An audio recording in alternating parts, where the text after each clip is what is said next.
In 2008, a Wikimedia user named Patrice SF, hello if you're listening, released into the public domain a picture of Foster Calico Blue-Eyed Cute There Kitten. Well, what? You didn't catch that. I'll say it again. Foster Calico Blue-Eyed Cute There Kitten. Now, your brain is probably saying, there's something wrong with John. Okay, there might be, but that's beside the point. The point is that your brain is saying that those adjectives that John just said were in the wrong order, and I have no idea what's going on. And there's a reason for that, a reason that rule applies in terms of the order of adjectives in English and in other languages as well. And it's fascinating because in the case of the English word order, they really, in terms of the meaning, they shouldn't make a difference in terms of which adjectives come first, but they do make a difference, and that's fascinating. And on today's episode of Life's Potluck Buffet, we're going to talk about the order of adjectives in language, and we're going to ask the cards how to put our life in the right order at the end of the show. Thanks for joining me. I'm John Paulus. You're listening to Life's Potluck Buffet. If you're enjoying Life's Potluck Buffet, please subscribe. If you've already subscribed, then thank you for your support. And if you have a Brave browser, you can now contribute basic attention tokens to Life's Potluck Buffet with John Paulus on YouTube. Thanks for listening. It means a lot to me. Okay, let's get back to this picture. What Patrice SF, and I think I don't know what the SF stands for, if it's initials or if it's San Francisco, if Patrice is in San Francisco, captioned this picture saying simply, my calico foster kitten. And if English is your first language, then you say, okay, that's how you say it. Any other order sounds weird, wrong, your brain starts to bend. So if I said, my foster calico kitten, it's our minds work a little bit harder. And that's the thing about adjective order. That's why it sounds off to us, because when, and studies have shown this, that when in English, adjectives are out of their normal order, and there is a regular order for adjectives that is a kind of a rule that is broken often, but either broken for effect or broken for some other reason that is very hard to explain, which is part of the reason why we don't really know why this order exists in the way it exists, although lots of explanations over the years have been offered for it, and they kind of seem to be converging on some idea, but how to express that and what to say about it is not clear. And I'll talk a little bit about that in a second, in terms of the words that are more important and less important to the modification of the noun. And that's what it really ends up zeroing in on, is what the most important word for modifying the noun tends to come right next to it, even if it breaks the rules of the order. So that is interesting. And so in this case, the adjective foster in the phrase, my calico foster kitten, that is an important piece of information to the type of kitten it is. And that is why words like that, and usually the adjective position there is called something like purpose, when people try to codify the rule into an acronym. And so, for example, Khan Academy, if you're familiar with the online classes from Khan Academy, has formulated as DOSASCOMP, the DOSASCOMPA.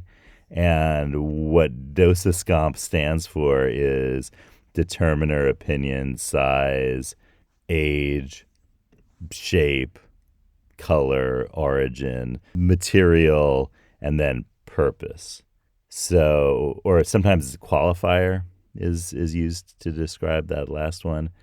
But when English is your first language, you don't learn any of these things.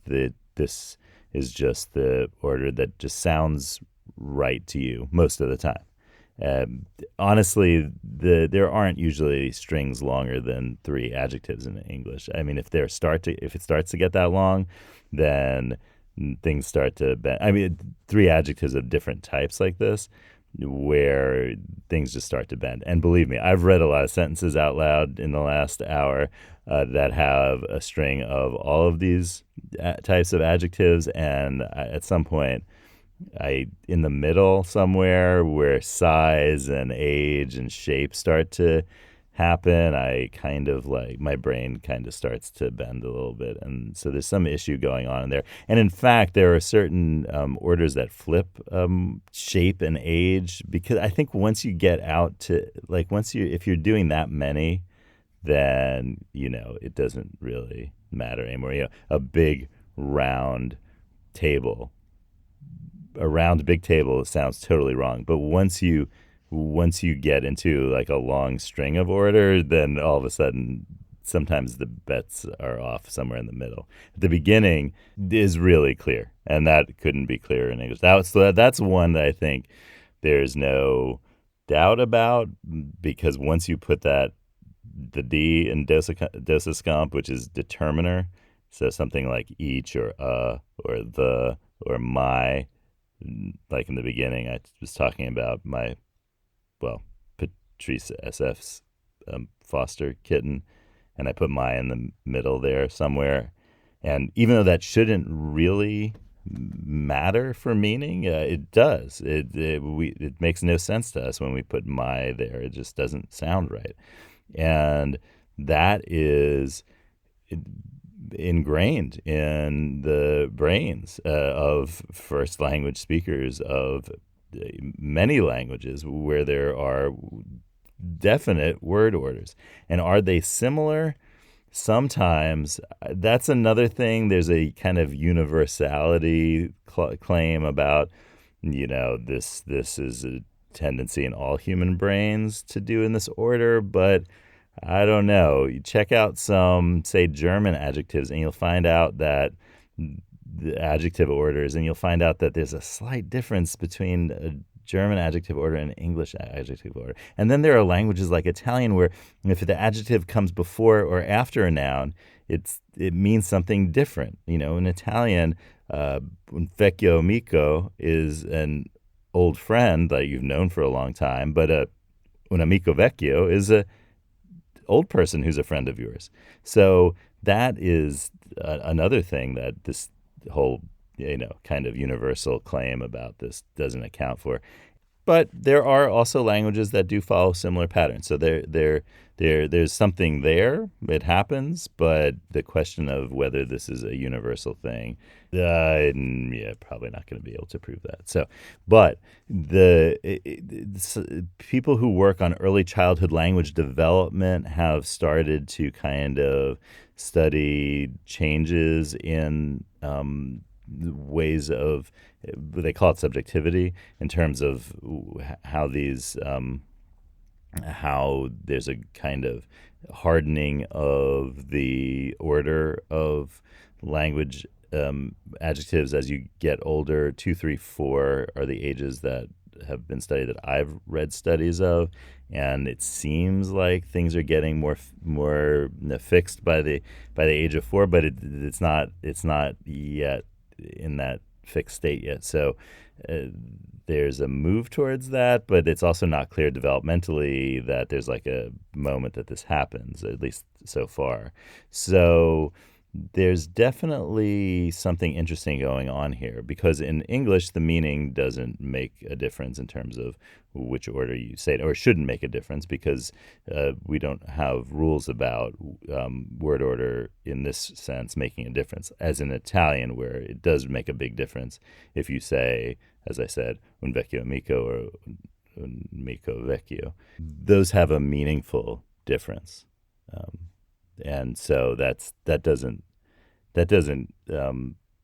different from the English string of adjectives because English strings of adjectives don't create a meaningful difference or shouldn't, but yet it's still important that they go in that order. Otherwise, our brains start to try really hard to process it, which is really interesting because what ends up happening is when scientists who study brains see this phenomenon happening, and there's this extra processing that our brains work really, really hard if these are out of order, and we're first language English speakers, and we encounter adjectives that are out of the order that we're used to, then what happens is our language processing parts go crazy. And so it's like basically reading poetry at that point. It's the same kind of heavy duty language processing. And you'll notice that in poetry, word order, in adjectives especially, can be tinkered with for effect in English, and it often is. And that's really interesting because there's the answer is somewhere in there, because that's when that processing happens in poetry. That's the same processing that happens when words go out of order. So that's a very interesting phenomenon.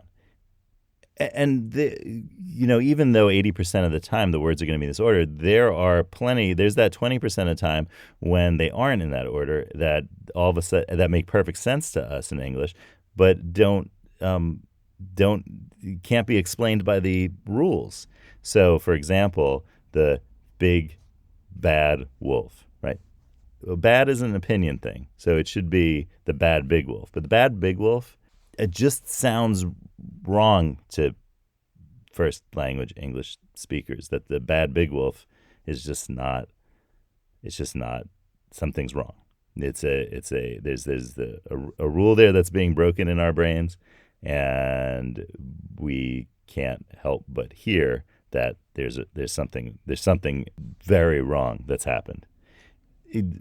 But that's the interesting part, is that I think what's going on here is something a little bit more. It's along the lines of people who are coming up with solutions to this problem and answers to this question, and they're all aiming towards saying that it has to do with a kind of importance to the noun of the adjective. And the more important, and I'm just using the word important to summarize a whole bunch of different words that people use to describe this.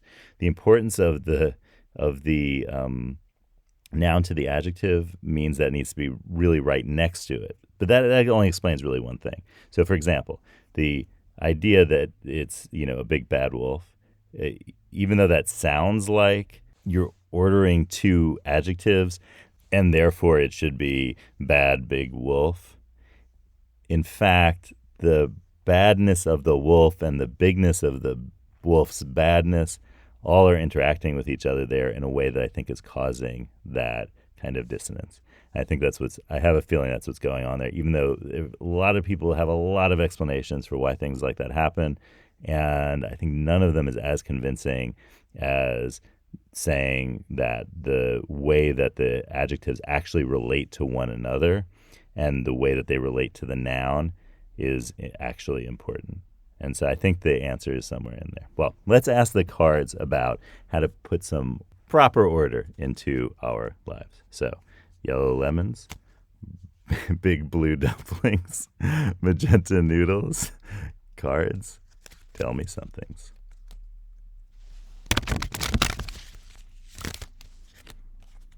All right, here we go.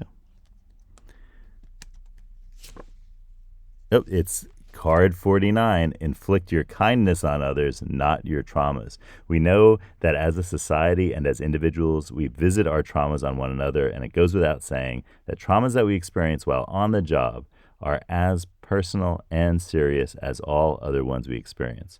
Strive never to use work as an excuse to hurt others, but instead always to inflict only kindness on them. There were a lot of adverbs in there.